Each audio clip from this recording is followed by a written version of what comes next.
dating preferences about wanting a girl with like a low body count, but that would also sleep with you really quickly, that you were like, no, I wouldn't sleep with someone with a high body count, is that being like a standard? I thought it was kind of weird. Wait, what? Sorry, what was weird?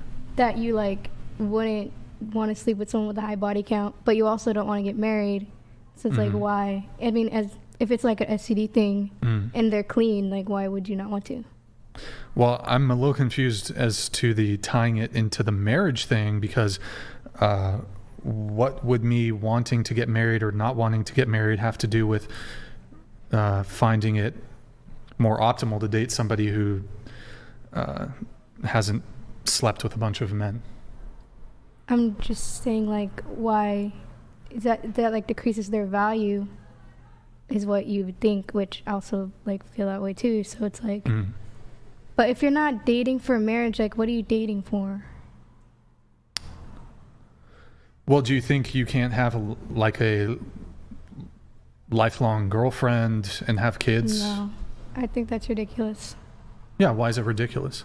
Because why would you stay with someone but not also just like just go ahead and marry them then if you plan on staying with them forever? Like what's the problem? Well, I mean, this is the solipsism. So you're saying, why would a woman do that? But I'm the man here. So you need to make a convincing argument why I should get married to a woman. I get for you, maybe you don't like the deal, but I think it's a better deal for me to not get married. So convince me that I should get married. I feel like it's not something that I can really convince you of, though. Well, I mean, you've come on a dating podcast to have this conversation. Yeah. So let's have the conversation. Then you're not going to change my mind. I mean, but like I'm happy to have the debate. Because you want to date other people, like in your lifetime, you don't want to like just only be with one person? Wait, is that why you don't want to get married, because you want to be with other people? Do I need to get married to stay with somebody for the rest of my life? No. Okay. Are you worried about the like liability or repercussions? The liability of what? Like, or I should say repercussions of marriage. Of getting. Is that yes, so? Wouldn't. I am concerned about the liabilities. So you wouldn't love somebody enough to make that commitment? Well, I can just reverse this onto you. Why can't she love me enough to not get married? I guess. So your argument falls apart. I guess so. I guess that just because your values don't match mine. So like I wouldn't agree with that if I were the girl. That's totally fine. She shouldn't date me then. Well, yeah, that's my point. Right. But you're going to have to make a more compelling argument besides, well, if you love her enough, you would do it. Well, the point of marriage is to make that commitment to become one with that person. Is that the point of marriage? It's to be with that person for the rest of your life. Dating is kind of like a precept to marriage. Well, the issue with that is that the divorce rate is astoundingly high. So it doesn't seem, or it doesn't occur to me, that marriage precludes people from breaking up. I would say the divorce marriage is influenced by the ideals idolized today, because people think love is a feeling, not an action. Being in love is a feeling that's fleeting, but loving someone is a commitment where you reach a point, because a lot of marriages reach that point where it's like a lull and you decide, okay, no, we're going to make this work, or we're going to work together to continue with each other. But most people choose dating because when it gets to that point, they're afraid to make that strong commitment to get past it. So dating is the easy way out, and it's like, I'd rather not, and then just go find somebody else. But marriage puts you under the responsibility of standing to that commitment. Does it? It should. But what does it have to do really with, are you saying for both partners? Yes, for both partners. Well, wouldn't this criticism be better aimed at women, given that they're more likely to divorce men than the reverse? I agree with that. I think women are too emotionally led and emotionally charged, to where it comes down to, if a man has a strong opinion or if it's rooted in truth, they can't handle it because it hurts their feelings. But I think what we need to teach women is your feelings don't matter when it comes to the truth. There's a hard truth and then there's a harsh truth. It's up to the man to be a good leader and a good man to be able to give the hard truth without just, blatantly being harsh. So I feel like when you guys bring it up, I agree. Women leave a lot of relationships for invalid reasons, but there's the small case of you have a man who couldn't lead the woman and she was displeased with the lack of leadership, which I guess would that even be pretext for a divorce?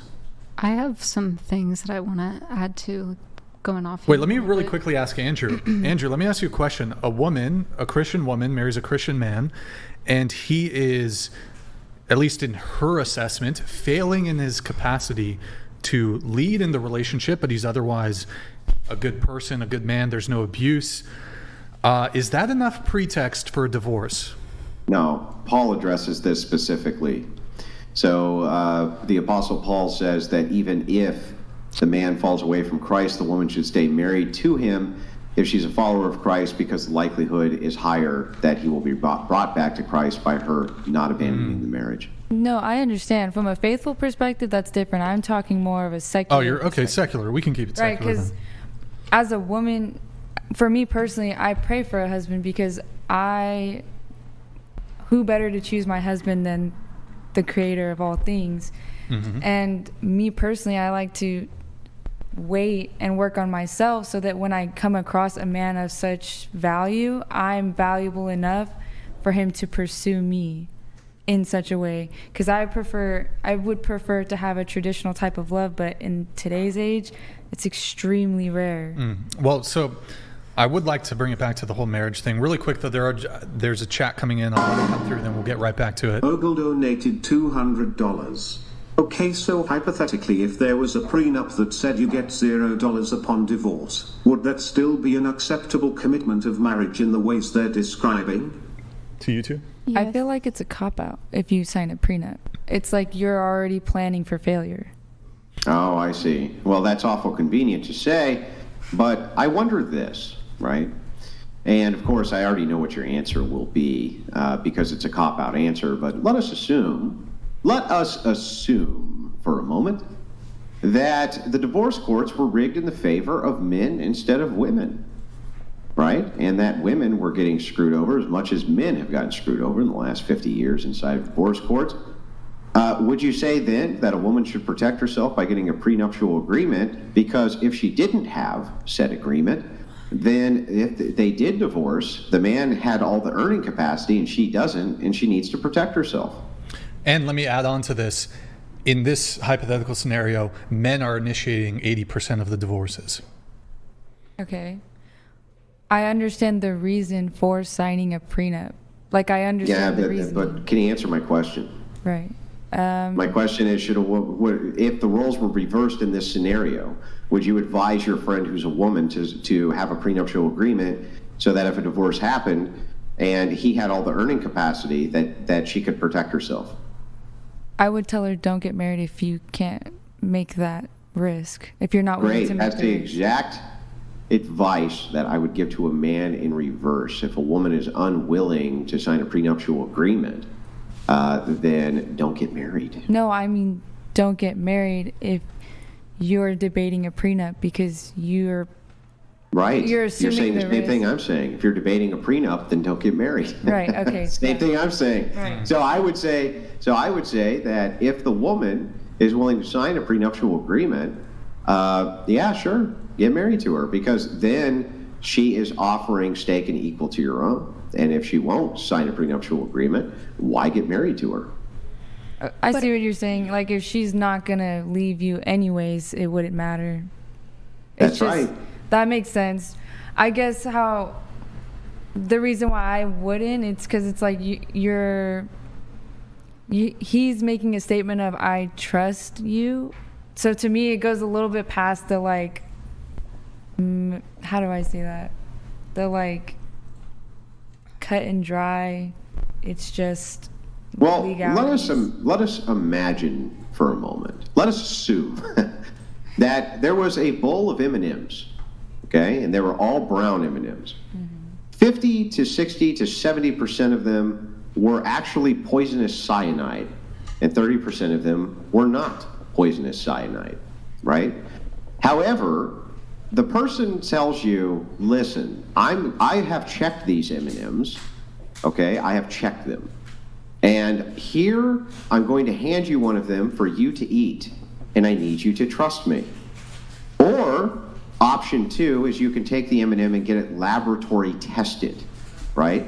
Would you say that it's a betrayal of the trust to go and have it lab tested before you eat the M&M? I would say it's smart, especially in today's dating I world. would say it's smart, yeah, to go and get the M&M However- tested, right? However, I believe that if there is no trust in a relationship, then the relationship is not good.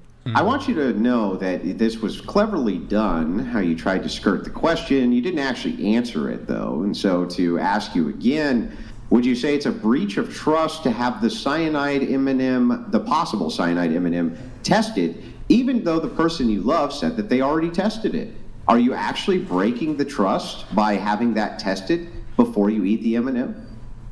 I would say yeah, because you're going against Yes. the word. Yes. Okay. So you would take the chance that you would take a cyanide-laced M&M rather than the potential that you might make the other person feel like you've broken their trust. I feel like all relationship is risk, regardless. Well, okay. If all relationship is risk regardless, you would agree with me that you're still taking a risk. If you sign a prenuptial agreement, there's still a risk there. But I also think that a lot of relationships are designed around the mitigation of risk. Here's one such example. Do you plan on doing long-term family planning when it comes to your children? Family planning? Yes. Yes. Okay. Is that to mitigate risk? No, it's to ensure that my kids are raised properly. And you know that by taking out risk. By you're taking You're out taking risk. you're taking away risk. That's how you know that they're like if you're doing long-term family planning, right? Then you're saying if I have more money than less money, there's less risk. Less risk that my kids are going to be in danger, right? I thought you meant family planning in terms of education, like how you're Same thing. All of it is the same exact thing. It's all mitigating risk. So Well- the idea here is you want your child to have the best education. Otherwise, you run the risk of them being less educated than they need to be to make it, right? But you don't necessarily need to like spend a lot of money to get a good education. I agree, but that has nothing to do with the fact that you're not mitigating risk. The whole point is to mitigate risk.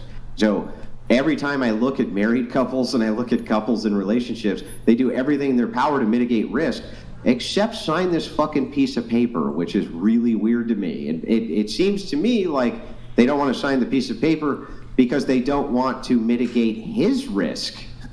Well, okay, It seems like they want to mitigate all the risk except his risk. I guess that makes sense for a modern woman nowadays, like how women think. The reason I don't get it is because in my mind, it wouldn't make sense to me because it's like, why would we? Christian women don't divorce their husbands. Well, I'm yeah, gonna well, put it's this also last- like I'm not contemplating that if I'm deciding to marry you. So it's like, why would that even be a discussion? Wait, but hold on. Okay, well then let me counter with this last thing then before I turn the floor over to Brian. Do you agree with me that there's a difference between religious marriage and state marriage? Meaning you don't need the state to be married in a religious sense. Yeah, because you're So married. if a man wanted to be in a religious marriage with you and not a state marriage, would you have any objection to that? I guess that would depend on like the content of it, because it's like, how are you going to financially function with a partner if it's not legally? What do you mean? The same way that everybody and their brother who's not married and cohabitates financially does this with their partner right this second, which is the overwhelming Well, I've majority also of never been married, so I don't know the full extent of how that goes. You can know. have a joint bank account with somebody who's Yeah. not Oh, your okay. spouse. Joint, you can have all the same things. You have all the same things. There's just no state involved. I guess no, You wouldn't have any objection to that, right? because it's holy matrimony. Great. Well, then if that's the case, what if he says to you, all I want you to do is sign this contract that says that the state can never get involved in our marriage? I thought a prenup is just that. No. The answer to my question. My question is, what if he asked you to just sign a contract that said the state can never be allowed in our marriage? We're married through the church instead. Would that be acceptable? Yeah. Okay, well, that's a prenup. I thought a prenup was more of like just strictly financial. You know, the prenup is saying we're not ever going to involve the state because we have now done away with all the conditionals that if this relationship does not work out, the state cannot come in and say A, B, and C, and D. Oh. This has already been litigated before there was ever a need to litigate it, right? Well, then, yeah, so if that it is makes true that sense. you're fine with a religious marriage, absent the state, and fine with signing a contract saying the state can never come in and litigate, then that means that you're fine with signing a prenup. Okay, yeah. I guess my idea of a prenup was wrong, but yeah, that makes sense. Like, why wouldn't you? Because to me, it's like Brian said. Well, you just answered your own question. Yeah. What do you mean? Why wouldn't you? You're absolutely fine going into a religious marriage and exiting the state from it and signing a contract that the state can't get involved. Then you're fine with a prenup. Well, yeah, because I mean, if you're going into the marriage worried about money, then it's like, why are you getting married? Right. Oh, yeah, no, but she's sign still a prenup, objecting to yeah. the prenup. No, I'm not. No objection. Yeah. Wait, you are still objecting to the prenup. No, it makes sense to sign a prenup if you. But you just said, well, why are you getting married then? No, why would you be getting married with your sole focus is about money? Yeah, so you object to the prenup. No, I'm saying So prenup fine, but also if you're objecting to a prenup, it's because you're worried about financial states. the woman is objecting to it. Right. So she's so worried about money going into this marriage, and it's like, well, you guys work together in the marriage.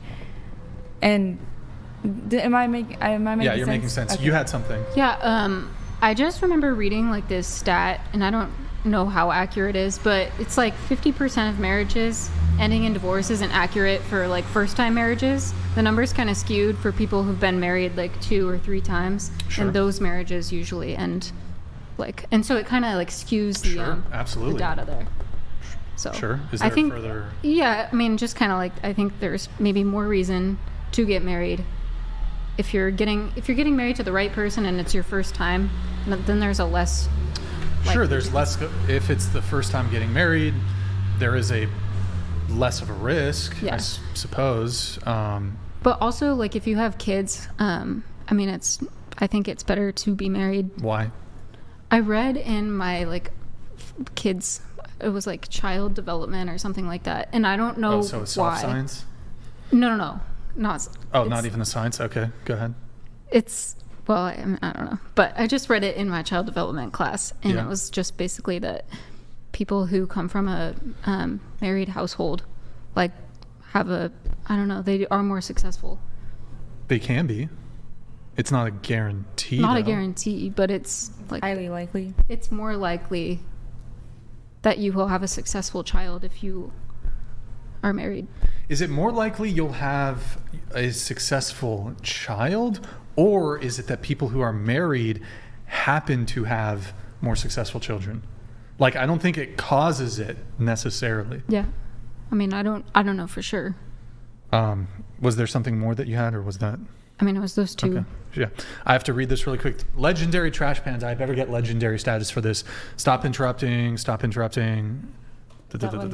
Just stop. Okay. That was from Thank you, legendary trash panda. Really appreciate it. Okay, wait. So Nessa, going back to you, the marriage thing kind of started with you here. You said it was weird. Your friend kind of took over the conversation. Can you articulate why it's weird to not want to get married? Well, for me, it's weird because I'm religious. And, like, so coming from it from a secular point of view, obviously I'm going to think it's weird. Because for, like, Christians getting married is, like, a really big deal. Like, more of a big deal than it is secularly, I think. Because it's a commitment you make to God as well. It's a blessing. Is the And it's let me ask you considered a though, blessing. the state is the state religious? The state, like, California? No, the state, the state. government. The government? No. No. Okay. So when you get divorced from your husband, does your religion oversee it, or does the state oversee your Well, divorce? If you're married legally through the state, then the state will. Which most people are, Yeah. even if they're religious. Yeah. So even if you're the most well-to-do Christian. Both the partners are very pious and devout, and they adhere to the faith. In the event of a divorce, that kind of all goes out the window, even for religious people, because your religion does not oversee your marriage. The state oversees your marriage. And also the problem with this, like whether you're traditional, conservative, religious, so the state presides over your marriage, not your biblical values. So when the woman is unhappy, she's going to go to the state, not God. Well, she should go to God. Right. Well, she can go to God first, but when she inevitably perhaps seeks out the divorce, she's going to go to the state, and she's going to go to attorney. Yeah, we're just looking at enforcement. So the idea here is like you could morally be correct that everybody should go to the church for their marriage. I don't disagree with that. But who ultimately has the force in this scenario? It's not the church. You ever seen a church enforce any type of divorce ever? No, because they can't. So what you're left with is who's the enforcement arm? In this case, it's the state. So Ryan says, I don't want the state involved in my marriage, right? And I can't think of a single good fucking reason why he should. Not a single one. And I have asked every woman who's ever come on whatever this question, why in the world would a secularist ever get married? It is the dumbest decision in modernity I could ever think of. It's almost 100% for a lot of the, well, okay, it's not almost 100%, but the likelihood that this is going to end badly is extraordinarily high. If you were to ask somebody, would you get in an automobile that 50% of them crash? They're not getting in the car. And it's like, why, if you're not a religious individual, if you don't believe in Christianity or Islam or something like this, why the fuck would you get married as a secularist man? It's beyond me. And so I'll ask this panel the same question I've asked everyone who's come on whatever. Can any of you think of a good reason why a secularist man would ever want to get married in modernity? A single good reason. If she can make cookies like Rachel Wilson. Yeah, you can have the cookies without the marriage, right? I feel like that's the problem with modernity, though. That's the reason we have so many broken people, because they come from broken homes, or lack of commitment, lack of responsibility, lack of... How do you have a broken home if you don't get married? A lot of people have relationship or have kids outside of wedlock, and then when they decide they're done dating, yeah, the kids... but you're thinking about this from the Christian perspective. Think of it from the secularist perspective. Well, that's what I said. The secularist doesn't give a shit about abortion. The secularist doesn't give a shit about any of these things. From a secularist standpoint, if they impregnate a woman, and it's a secularist woman they impregnate, she just goes and gets an abortion. They don't have to deal with any of the fallout from any of this, right? Why in the world would they ever get married? Well, why? They could just give the same. In fact, couldn't a secularist just make the declaration, we are now married, and they would be? Like, what's the governing authority here? You had something, Nessa? Go ahead. Well, yeah, I was going to say, that makes sense, because marriage is, in a sense, religious, because God created marriage. So, if you're someone that doesn't believe in God or follow him, why would you follow something like that? I think there's actually enough, even for religious men, Christian men, simply by virtue of the state's involvement. I think that's enough justification to be hesitant, even as a religious man, when it comes to marriage. It is. Well, it is. Even that it is. I would. And that's why when you see the secularists rage against me for saying that there should be an ecclesiastical authority over marriage instead of a state authority. They get so enraged they can't see straight because, so you're going to allow the church to interfere in people's personal lives? It's like, as opposed to the state? What makes the state better qualified to do this?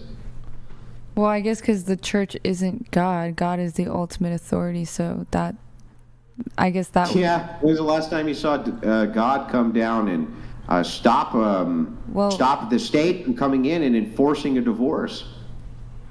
I guess, obviously not, but God has his obviously not. God has his ways of doing things. through other forms. And Yeah, listen, guess I agree with to you. say Listen, that- I agree that the Lord works in mysterious ways, but the state is not a mystery. And divorce is not a mystery, and the fact that most of these marriages end in divorce, that's no big mystery either. And the truth is that most people are setting themselves up for failure in modernity getting married, absent some type of religious conviction from the woman they're getting married to, and an authority from a church community which assists in marital problems. They're almost always setting themselves up for failure.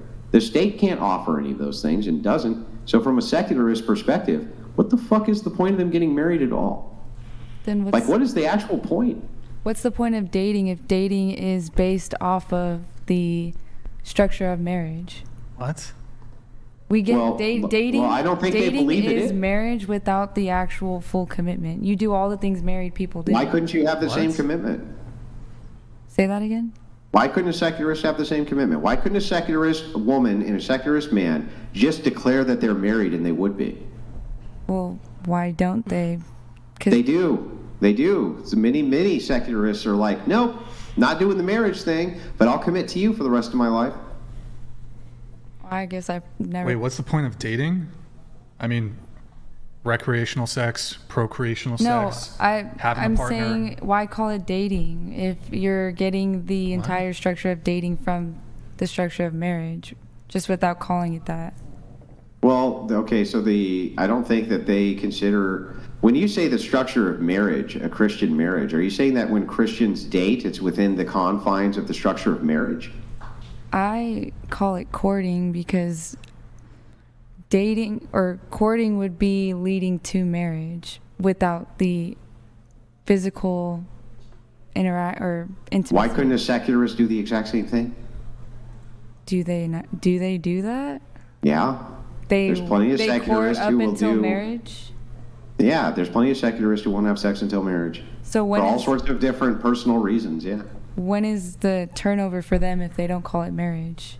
They just say. They do call it marriage. But you just said. They just don't call it marriage through the state. They say we're married, we're just not married through the state.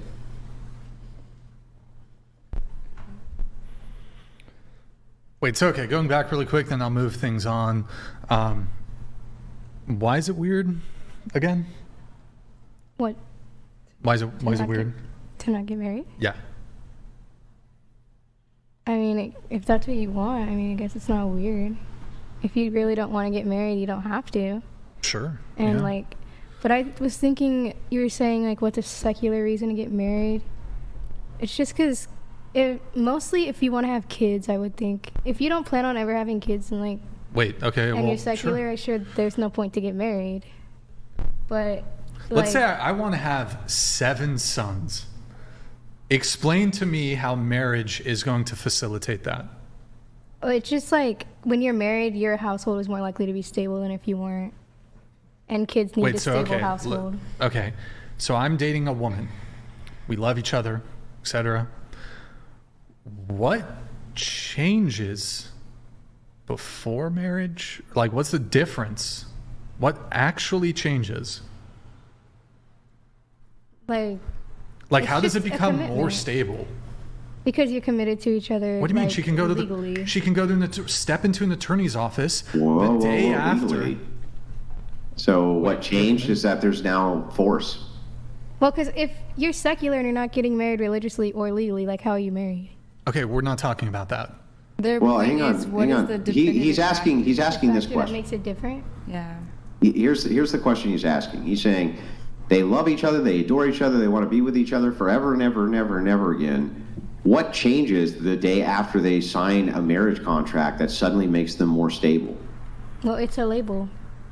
And You that's can what have the women same like label absent the labels. contract. Women like labels. That's what they want. That's why they want to be So, your girlfriend, and that's why they want to be I'll your wife. even grant to you that women want to get married because they feel more secure.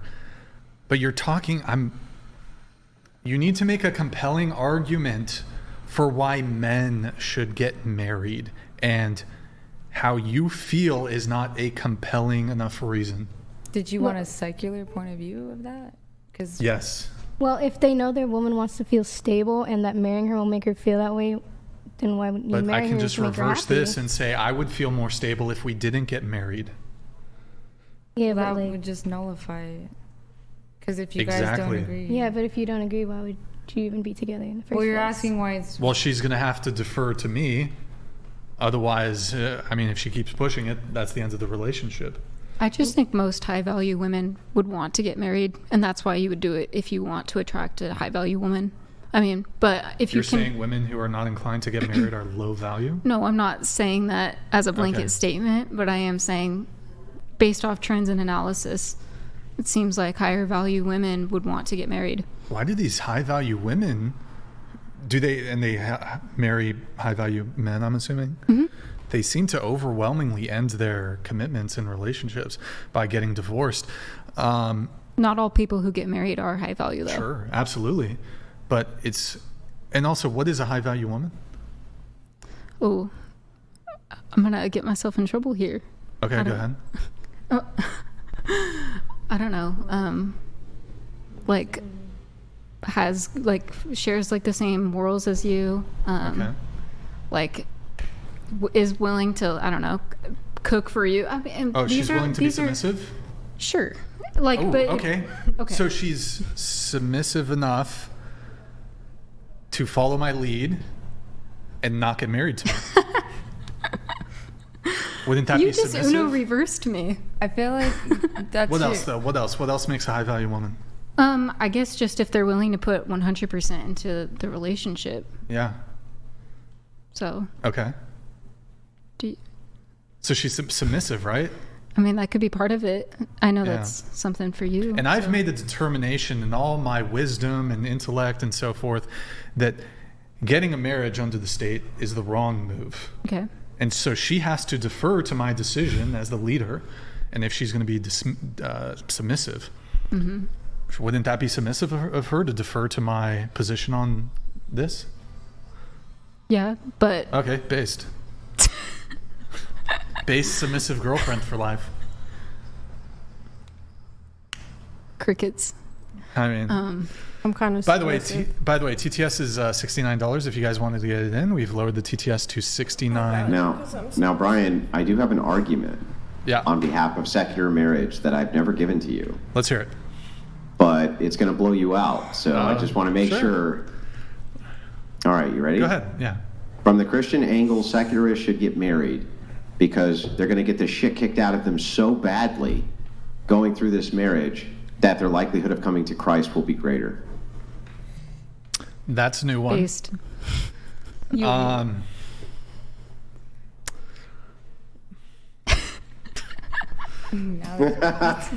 Sure. I guess. I don't know if That's why they ought to get married, and divorced because they're going to get the shit kicked out of them so badly that their chances of coming to Christ are going to be much greater. That might be my way back. You never know. It's an interesting one. Couldn't she be submissive I'll and just like I'll accept the argument. I don't really have a rebuttal or anything. It's an interesting one. What's up? I was just gonna say, couldn't she be like submissive in every category except for be like, okay, but Brian, if I'm gonna be submissive, you have to marry me. That's her like one caveat. It's not submissive to demanding, so. Vector donated $70. Thank you, Vector. This is now the 208th attempt at Brian trying to find a woman to date, Oh, wow. disguised as a podcast about dating.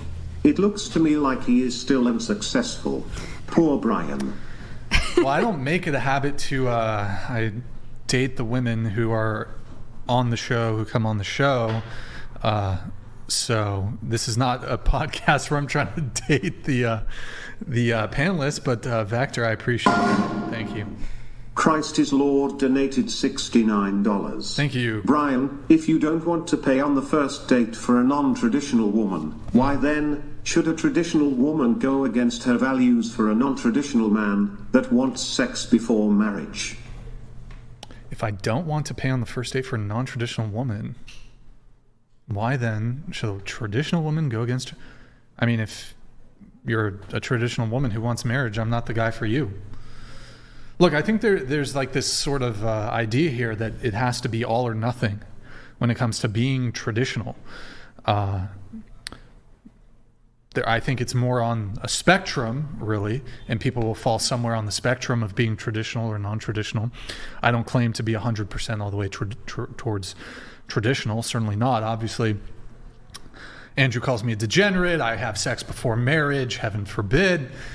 Let's see what else. Look, you're a good friend. I don't want to get married. Okay, but that shit's fucking degenerate, bro. It's degenerate. Yeah, you say I'm a coomer, bro. You say I'm a coomer because I have, I have long-term monogamous relationships, and I have sex with them. Where do you find your definition for traditional from? Well, I don't know if I even... Well, because you say it falls on a spectrum, Sure. So where do you get your traditional from? Where do I get traditional from? Yeah, what do you use Well, I mean, like somebody who falls in line into... the sort of traditional expectations that align with people's respective sex. So for males, you're going to be more masculine. You're going to be a provider, protector. How did you learn that?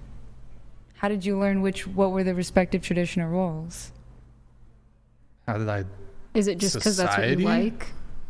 Okay, Society? but that's where our belief comes in. It's God gave us those respective roles. It's a hierarchy created by God. Well, just assume you're talking to somebody who's secular. I can just reject your position outright.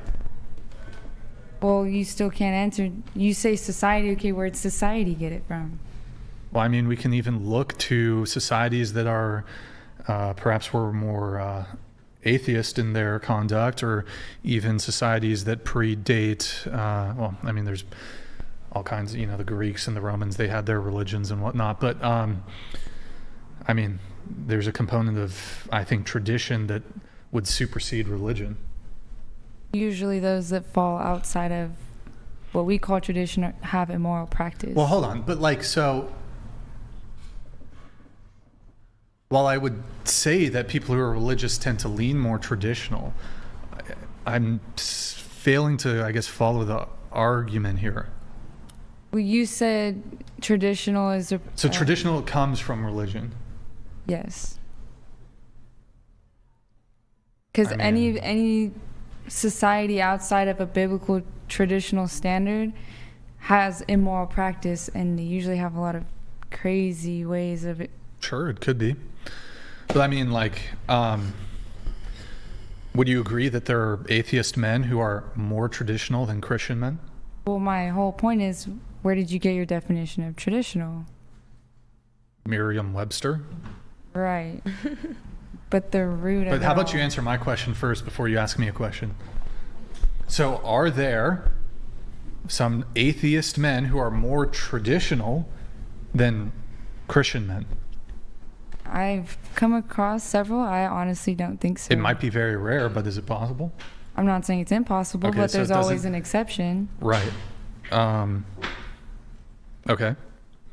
Well, I'm just wondering, because you said you lean more traditional, but then you said it's on a spectrum. So I said, okay, if you're secular and your traditional aligns with the views of biblical traditional roles, then your secular argument... Wait, could you not be an atheist and also look at the traditional gender dynamics, and even as an atheist come to the conclusion that this is a better way of maneuvering through a relationship and through the world than other kinds of gender relationship dynamics? Well, the establishment of those roles came from... Perhaps the genesis of it stems from religion, although you could even make an argument that there's a biological and evolutionary basis that has nothing to do with religion. Well, that's probably not... Let me ask you a question. Prior to any religion ever existing, do you think that the men and women, the way they conducted themselves, was traditional? Say that one more time. Sorry, Prior to the coming about of any religion, whether it's predates Christianity even, do you think that people were traditional I think we in the fucking, I don't know, when they're cavemen or some shit. I think we had our natural roles based on There was- our creation and our abilities. Our abilities. They were given to us. It's the same thing. Let's assume there was an island where you put a group of people, and maybe they were very young and they were not told about any sort of religion, right? Wouldn't it stand to reason that the sort of traditional dynamics in which you find desirable or that comport themselves to Christian theology or Christian faith, or that are more similar to that, or that, how's the best way to frame this? Would it be unlikely that a traditional dynamic between these people on this island, could it not manifest itself absent religion? I mean, my answer is probably going to annoy you, but the reason that would occur is because of the way we were created. So our abilities would naturally establish a hierarchy based on our creation. Wait, can I ask you a question? Let's say there was like let's say there was a civilization. Are you familiar with the Sentinelese? I've heard of it, not familiar. They're this, I think, the most uncontacted tribe. It's a territory of India. It's, I don't know the exact precise location, but it's called the North Sentinelese Island. They're uncontacted. They're not familiar with Christianity at all, as far as I know. I mean, they probably have some degree of traditional gender dynamics in their uncontacted society.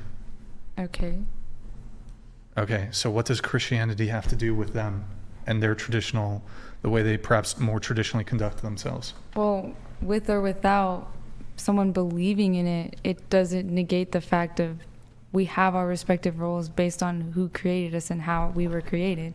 That's why men are typically a more dominant role, because they were created in God's image, so that's why they're stronger, smarter, leaders, and that's why you have women go down the next chain.